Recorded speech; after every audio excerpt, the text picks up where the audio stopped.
Auzubillahi minash shaitanir rajeem. Bismillahir rahmanir rahim. Assalamu alaikum. Ji ayanu pakhair agale bhalli kare aaya. And thank you very much, ladies and gentlemen, for tuning into PTV World. You're definitely watching World this morning special transmission on the day and on the occasion of, well, Defense Day and also Martyrs Day.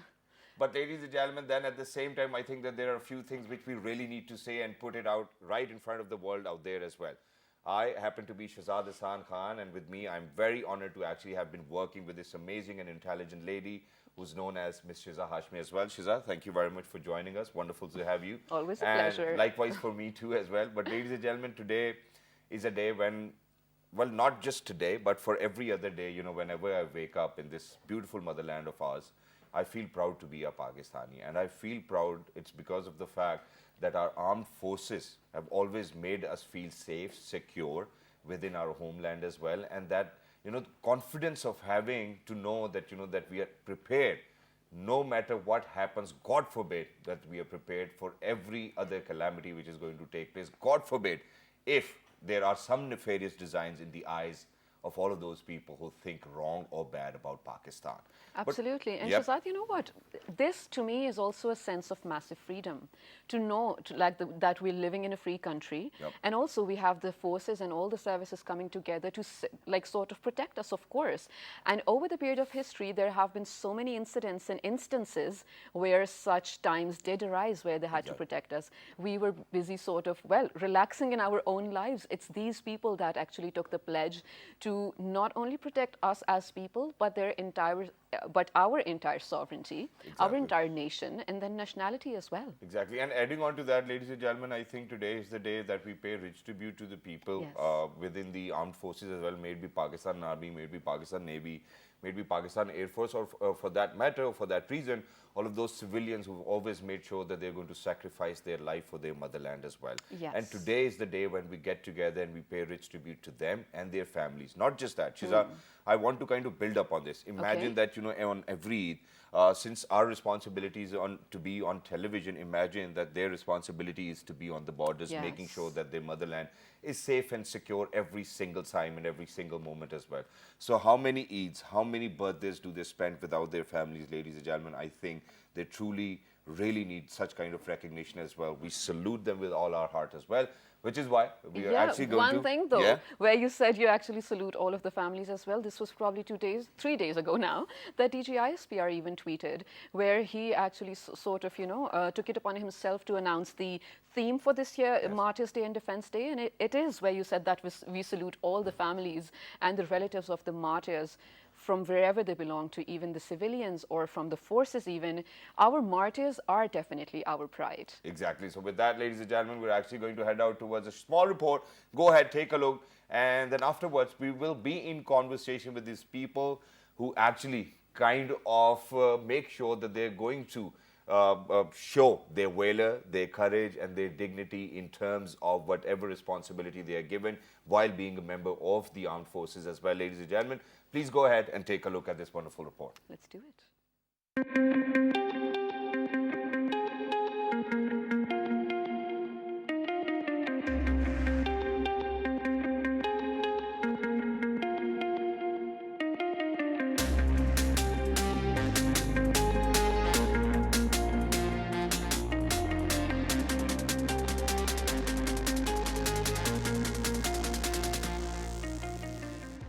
Every year on the 6th of September, Pakistan commemorates Defense Day in order to honor the sacrifices made by the veterans and martyrs of Pakistan's armed forces. From the time our nation was born to the successive battles undertaken to secure its survival, even in present day, these sacrifices are what have given the people of Pakistan a nation to call home. It was on this very day in 1965 that one such battle was fought by the valiant soldiers of Pakistan's armed forces against India's adventurous military. The Indian Army, without a formal declaration of war, launched its forces across Pakistan's international frontiers. Pakistan's armed forces gallantly thwarted the enemy's attack and the entire nation came together as a cohesive unit to defend the homeland. Many lives were laid, and the nation gained heroes who continue to inspire, years after their passing,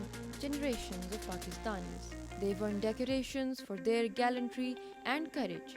Some of the most notable heroes from the War of 1965 include Major Raja Aziz Bhatti Shaheed, who bravely defended his region and managed to keep the enemy at bay. He embraced martyrdom after being hit by an enemy tank shell. He also received Pakistan's highest award for valor, the Nishan-e-Haider. Alam, who made history by destroying all 5 Indian fighter planes headed towards PF base Sargodha. He passed away later in 2013 at the age of 78 years. He was awarded the Sitara-e-Jurat for his dauntless contributions during the war. Air Marshal Malik Noor Khan, who was one of the founding fathers of the modern PF, as well as the former Commander-in-Chief who defeated a force 4 times larger than he was leading in the 1965 war. For his fearless contributions, he received Hilal-e-Jurat, Sitara-e-Qaid-e-Azam, and Sitara-e-Pakistan.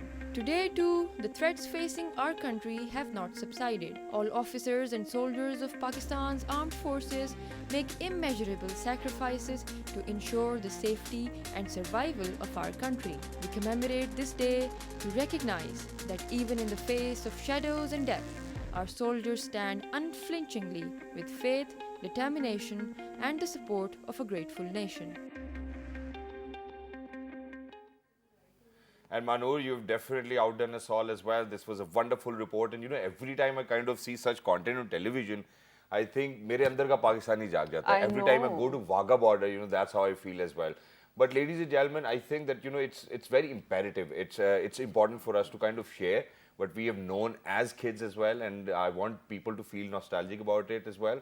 Because, you know, it was the sneaky India which actually at night on the 6th of September tried coming into Pakistan as well, and our armed forces kind of rebutted this very evil intention as well and made sure. There was this Battle of Chavinda as well, right, next to Sialkot, ladies and gentlemen, where hundreds of tanks were destroyed by the Pakistani army as well. On the 7th of September, it's going to be Air Force Day, and on the 8th of September, there's this significance because it's going to be the Navy Day as well. Why?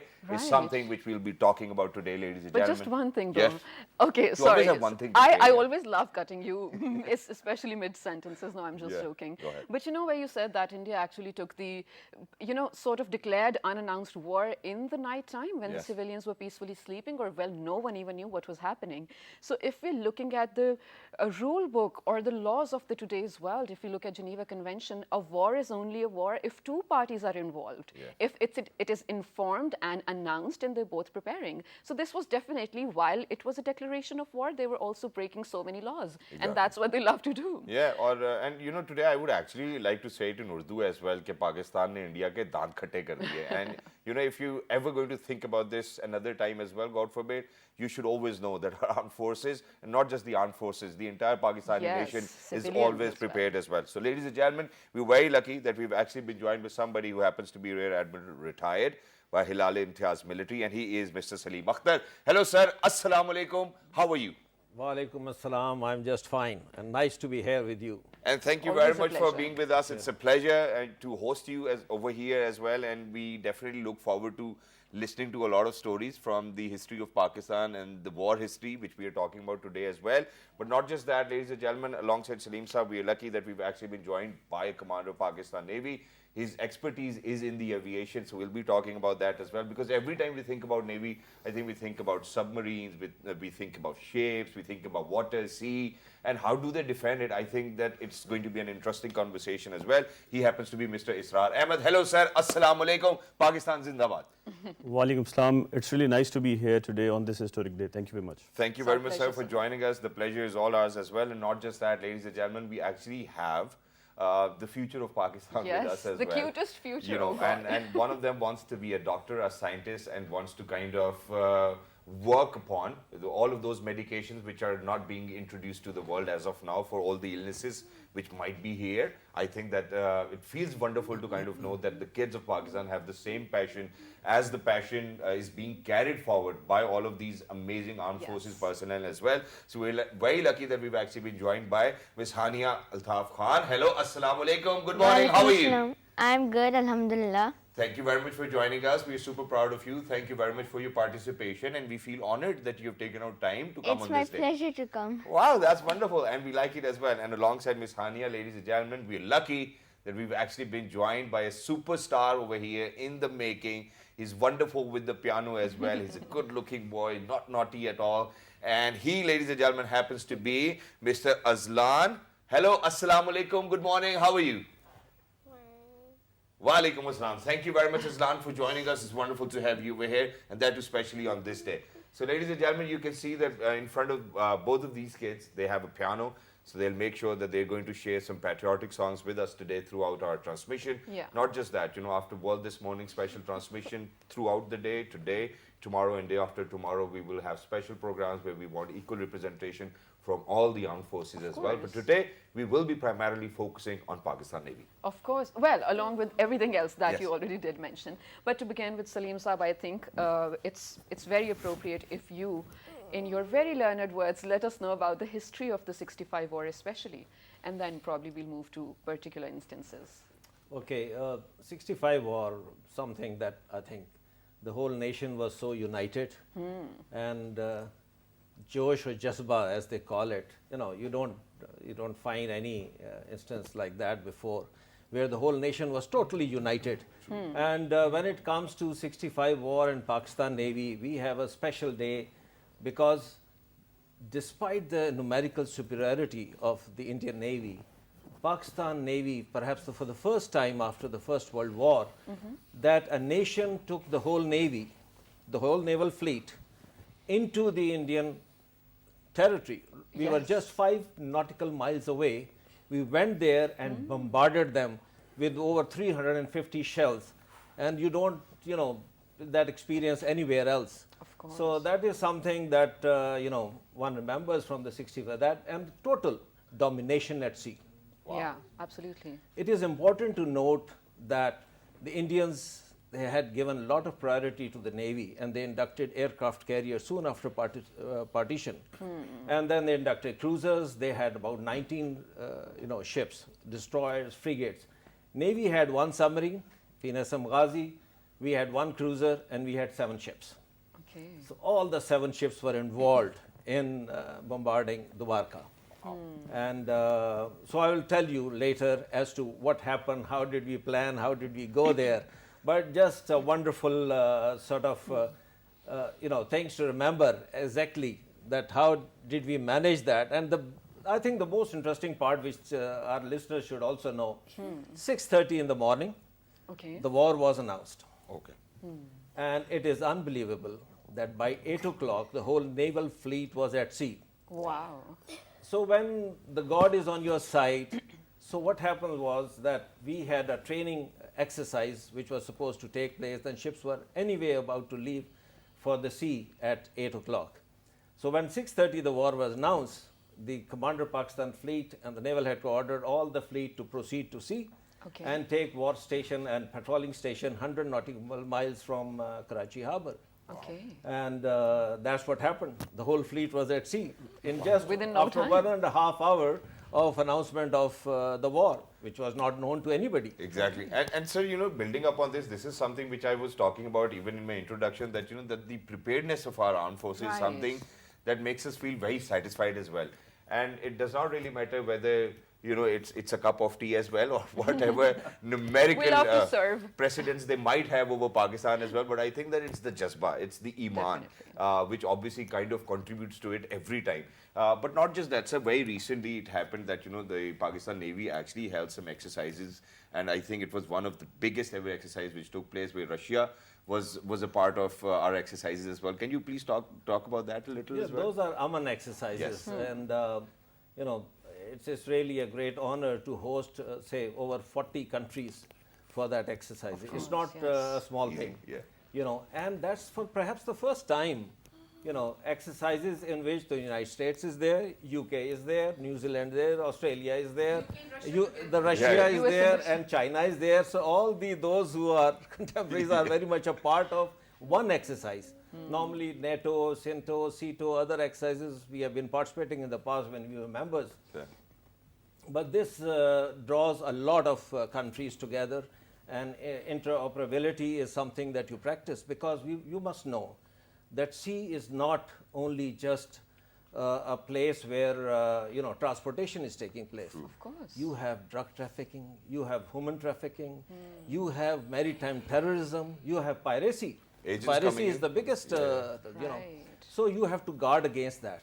In that case, because of the world interest is there in this part, in the North Arabian Sea, because of the proximity to Middle East, Exactly. where 60% of the world oil is coming.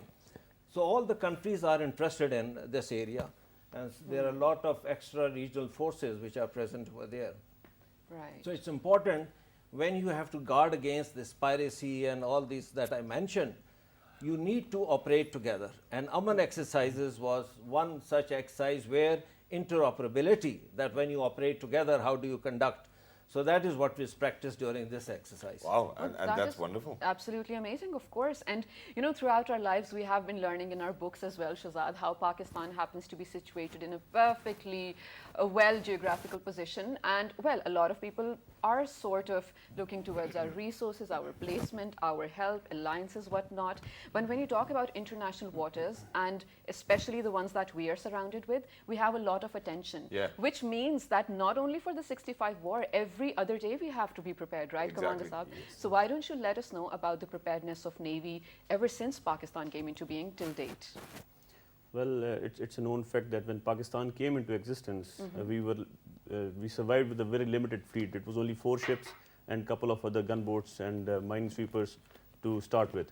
But eventually, as the need is felt, and now we are growing as a nation, the quantity and the content of Pakistan Navy has also evolved gradually. Yeah. For example, now we have a fleet which is potent of deterring any aggression which is put on to our waters. You know that our continental shelf has also expanded to 350 nautical miles, which is a huge responsibility. Our CPEC is growing. We are developing a port of Gwadar, Exactly. which is going to invite a lot of trade also.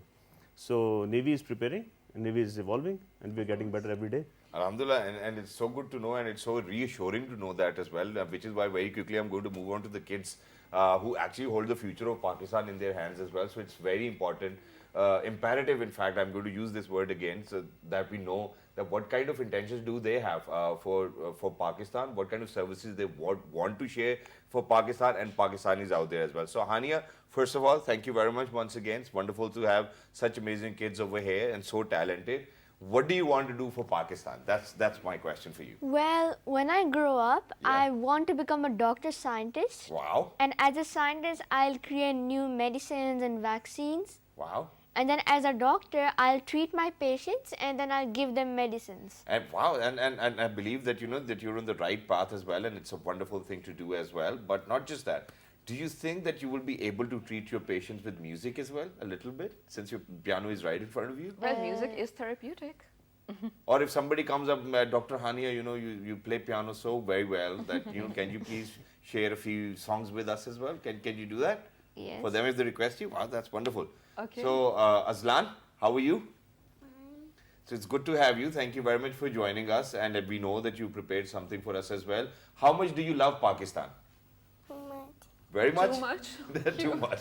Well, that's great. I think for somebody as young as Islan, saying that, I love Pakistan is something which much, we have grown up with as well. Every time, if there would be, Shida, this is something which just made me nostalgic, that every Yeah. time it's going to be 6th of September, I still remember that on Pakistan television, there would be documentaries of Raja Aziz Bhatti Shaheed as well, and from all of those people who've actually sacrificed their lives in the name of our country and in the line of duty as well.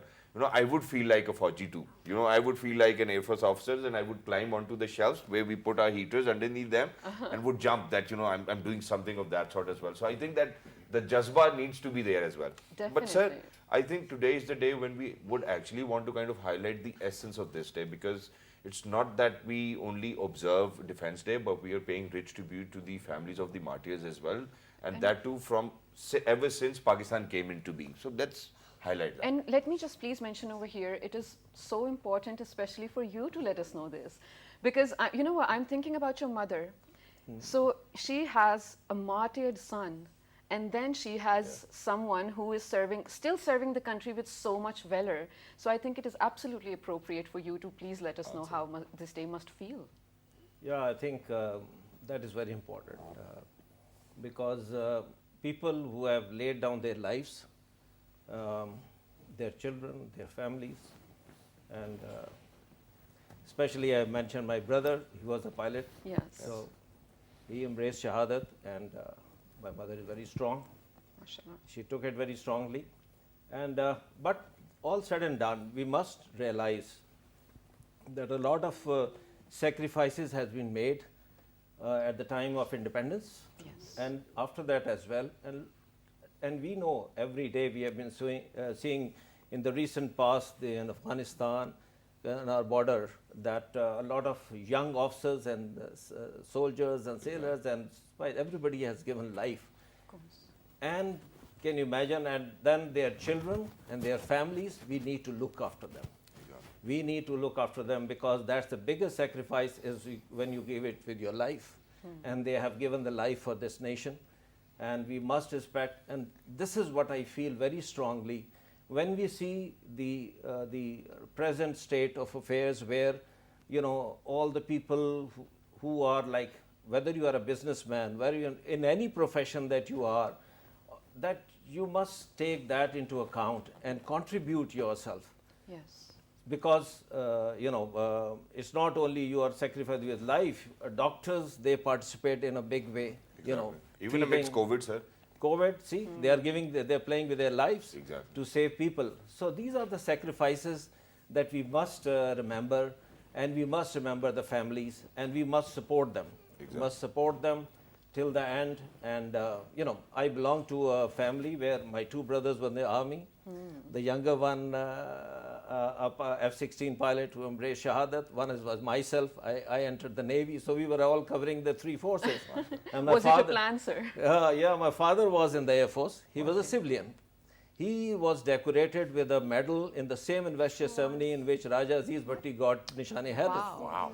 So I feel very proud of that. Mashallah. And we are so proud of just listening to that. I'm pretty I sure. think I have this tingling feeling inside my Goosebumps, chest hai as na? well. Yeah, the goosebumps are there as well, and it's beautiful to say.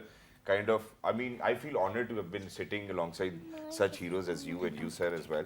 But talking about this, there's this very interesting thing which just came to my mind that, while the CPEC was being inaugurated, I think the Pakistan Navy kind of found out that, that there's an Indian submarine somewhere around Pakistani waters as well. Can you please share a little bit about that as well?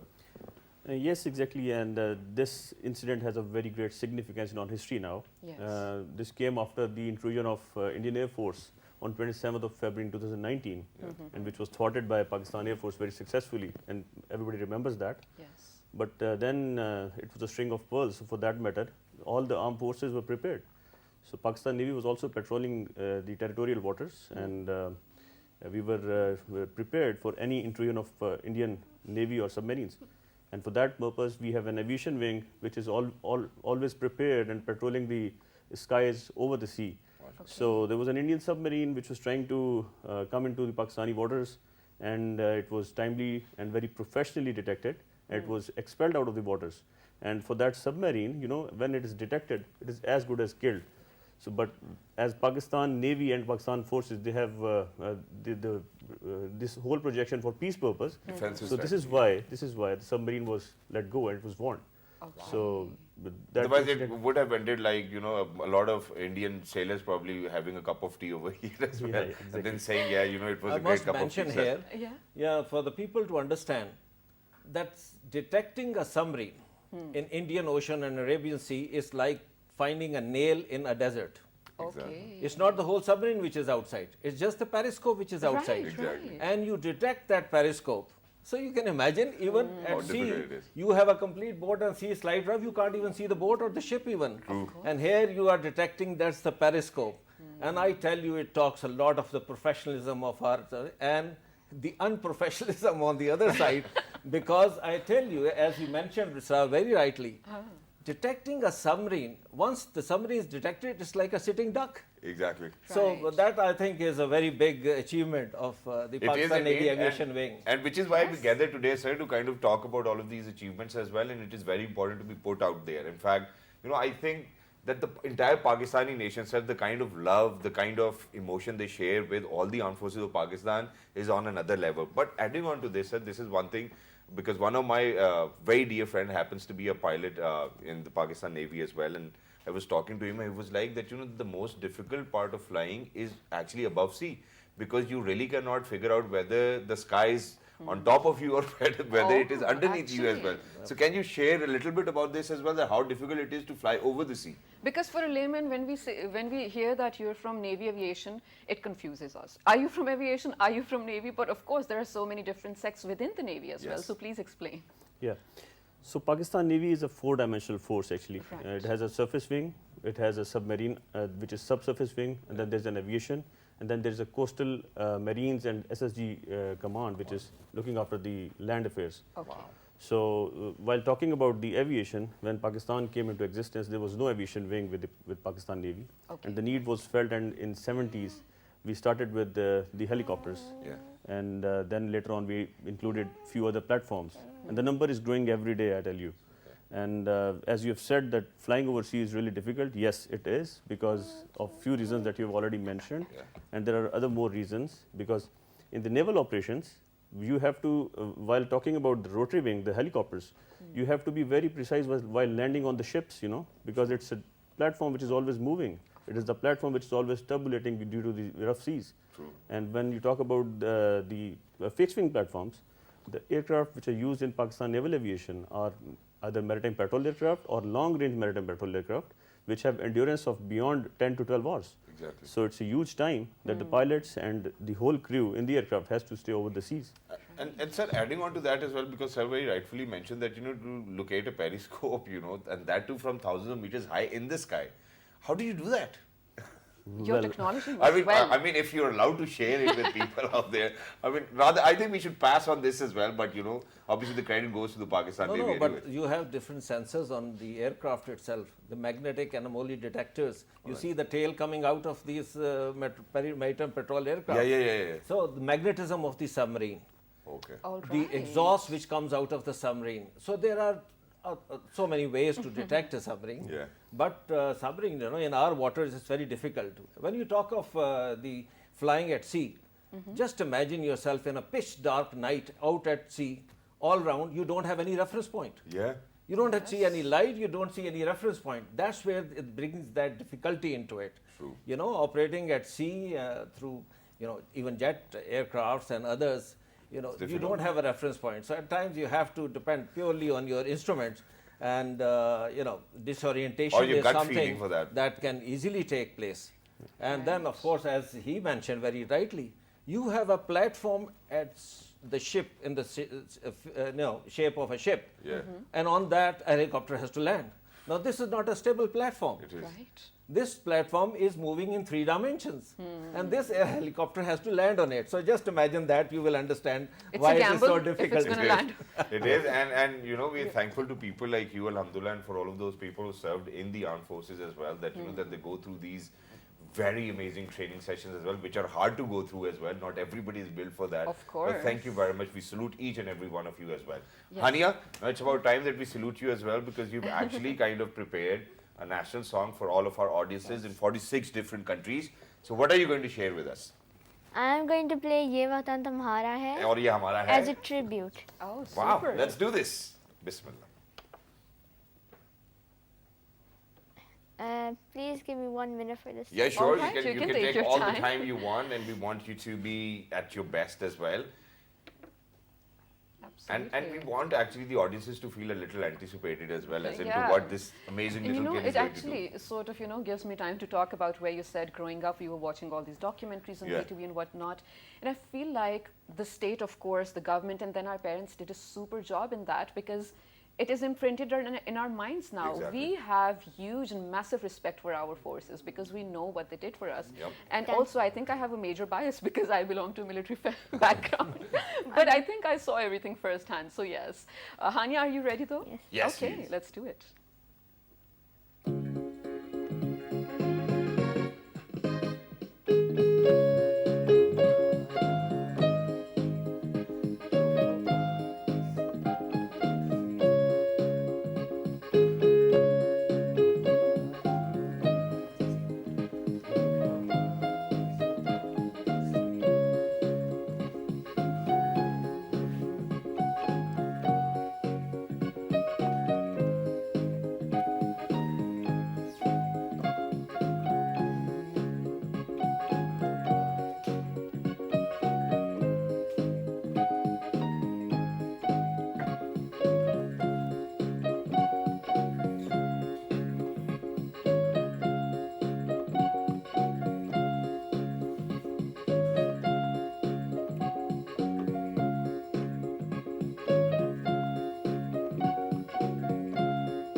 Wow, that was wonderful. Great job done. And with that, ladies and gentlemen, we're actually Very heading out nice. towards a short break. Don't go anywhere. We will be right back. And as soon as we are back, we actually want to talk about the newer challenges faced by Pakistan as well, since we know about CPEC as well, and what kind of inductions are being made within the aviation segment of the Pakistan Navy as well. Ladies and gentlemen, don't go anywhere. It's going to be an interesting conversation. Absolutely. Good morning. Good morning.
Welcome back to Well This Morning, ladies and gentlemen. And today, on this very special transmission, Shahzad Khan and myself, Shiza Hashmi, are super proud to bring to you stories and sort of, together we all reminisce of what happened on this very day, 6th of September, back in 65 as well. Actually, in the first segment, if you were still watching, we are, along with, well, celebrating Pakistan, we are definitely remembering the martyrs and the ghazis of all our battles as well, and saluting their families for being so courageous still. Exactly, and not just that, ladies and gentlemen, before we headed out towards a short break, we always kind of, whenever you see that one of your neighbor is progressing, so the challenges for that neighbor which is actually progressing kind of tends to increase manifolds as well. And obviously, when we talk about our armed forces, whenever we talk about our police or all the law enforcing agencies, I think that the challenges are always there. Because no matter what, Shiza, this is something which I've learned in my life, that the resources are always going to be limited, but you have to put them to the best of the use as well. So, with CPEC coming in, there's so many international forces which are keeping a strict eye, in fact, a stringent eye on to Pakistan as well, that what their next move will be. Obviously, the challenges for Pakistan Navy are going to be manifold as well. So this is something which I wanted to ask from Commander Israr as well. And not just that, for all of those people who live alongside the coastal lines of Pakistan, there are a lot of initiatives taken by Pakistan Navy for all of those people and the well-being of those people as well. So first thing, the challenges and what initiatives have been taken by the Pakistan Navy for the well-being of all of those people. Yeah, I think that is a very pertinent question, because the importance of Pakistan is very well understood in this geopolitical environment now. Yeah. And it is, it is increasing every day. So yes, to proportionate this value, we have to be prepared, we have to get ready. And like all other armed forces of Pakistan, Pakistan Navy is also preparing. There are a lot of inductions, there are a lot of new platforms with sophisticated sensors, weapons, everything to control the sea lines of communication. And I'm very sorry, but just very recently we heard this news as well, that there's been an induction of a maritime patrolling jet as well within the Pakistan Navy fleet. Yeah, as I said, that we are evolving and we are inducting new platforms. Mashallah. We are inducting new surface ships, new submarines. Everything is, evolving with a very rapid pace. Yeah. And that is in consensus with the political structure of Pakistan now. Mashallah. As you said, that the CPEC is facing a lot of challenges. Exactly. And yes, CPEC is bringing a lot of opportunities. And to meet those opportunities, we have to have an equal amount of the weightage to the relevant forces to protect the seafronts also. Exactly. And the 90% of global trade, it happens through sea. Right. So sea is that important nowadays. Absolutely. So Pakistan Navy is preparing, and Pakistan Navy, like other forces, has two fronts of preparation. One is the force building, force projection for support of the political system and the maritime trade, and the other one is benign role, where Pakistan Navy is supporting the coastline with respect to development of people, with respect to provision of suitable health aids, and for the national disasters. Like Pakistan Navy has been supporting the countrymen for the flood relief operations in the past, in 2010 and onwards. Mashallah. And also Pakistan Navy is also belting the coastline with major build-ups in the Urmara, where you must have heard about the latest state-of-the-art hospital, which is the Manja. Okay, And nice. yes, and then there is another cadet college Urmara, which is being built for specifically with more than 50% of scholarship-based program for development of Balochistan people. Wonderful. So the these are gradually increasing. Navy is taking more interest and more contribution towards the build-up of the benign role of the country and the force projection also. Wow, wonderful. Yeah, and I feel like that's such an added responsibility that they have taken on so perfectly well as well, because like you did mention, of course, in terms of protecting the borders and the waters of the country, yes, that is so. But the people who are then probably living around those areas where they have to operate, where the forces have to operate, they do need attention. And you mentioned a lot of things. It's health, it's education, it's just their rehabilitation in a way, and them being safe. I think it's absolutely brilliant. But I want to add over here, Shiza, and that is that, even if there are people who are actually living alongside the coastal lines as well, it's not their responsibility, but they think that they will always be there for their countrymen That's as what well. I'm So I saying. think that's a wonderful initiative, and all the armed forces do that as well, ladies and gentlemen. And I would like to add one Sure. thing here, the forces, they don't win wars unless the people of their country are with them. So Exactly. the forces, they win wars with their nation. True. So this is basically the realization that we have to build up the country also. Wow. They win hearts and then they win wars as well. But you know what, Shazad, if we're talking about the 65 wars still, of course, there were, we do talk about how near the Sialkot border and everything, even in the night time, Battle civilians, of even Chivinda. kids Yeah. even, came out of their houses. They just wanted to be a part of Yeah. this. But among all of that, history of it or the significance, the Dwarka operation is something that is holding a big position in the entire picture of And Pakistan. remembered. Yeah. Yeah, definitely. So I think moving back to you, Salim, so we did talk about just a little bit in the beginning, but I want you to let us know all about it, please, because it's such a major feat. Yeah, I will definitely. Actually, as I mentioned earlier, 6:30 the war was declared. Yeah.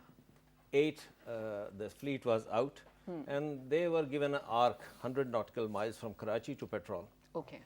So what happened was actually because of submarine Ghazi, the whole Indian fleet was tied up in the harbors, and submarine was there. We were placed off coast Bombay. It was positioned there to target only the bigger ships, Okay. the aircraft carrier and the cruisers. Okay.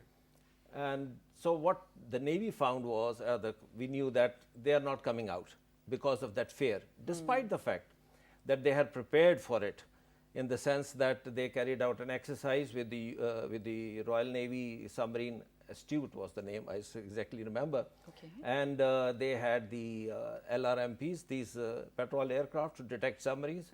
They had the frigates, to counter them. But still, that fear was embedded inside. So Pakistan Navy decided that they will attack Dwarka. Okay. And the reason for attacking Dwarka? 4 reasons. One, you go right into the enemy territory and you actually slap them. You bombard them, and so that to lure them out into the sea. For the submarine to take care of the bigger platforms. Oh, wow. Second was there was a radar station in Dwarka, which was providing early warning to the aircrafts coming from Pakistan. So that purpose was to destroy that radar station.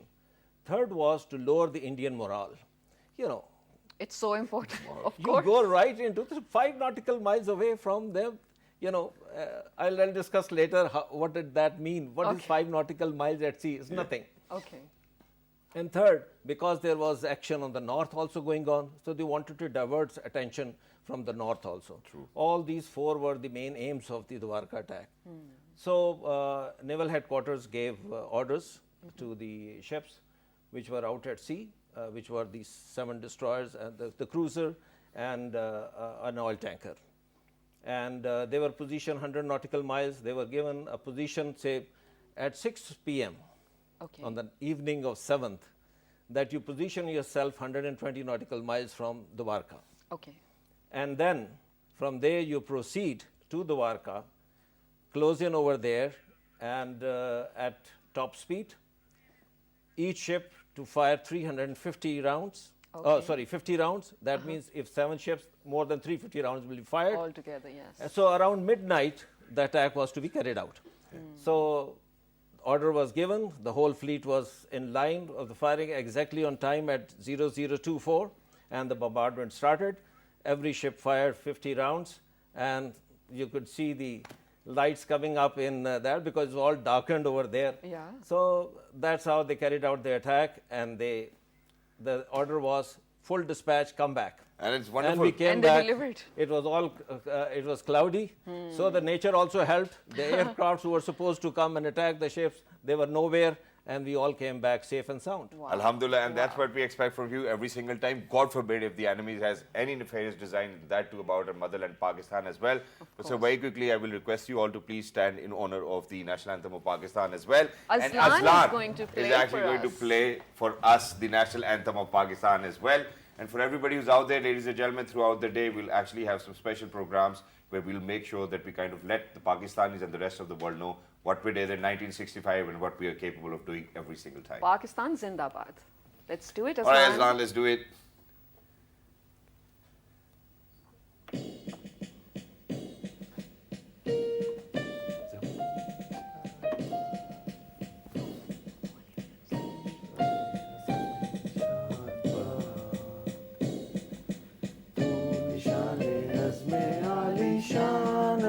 Pakistan मरकज़े यकी शाद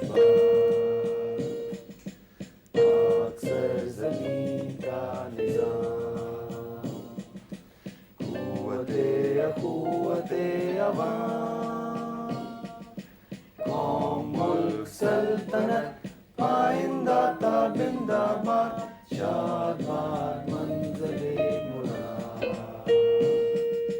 परचमे सितारों हिलाल, रहबरे तरक्कियों कमाल, तर्जुमाने माज़ी शाने हाल, जाने इस्तक़बाल, सारे खुदाए जुल जलाल.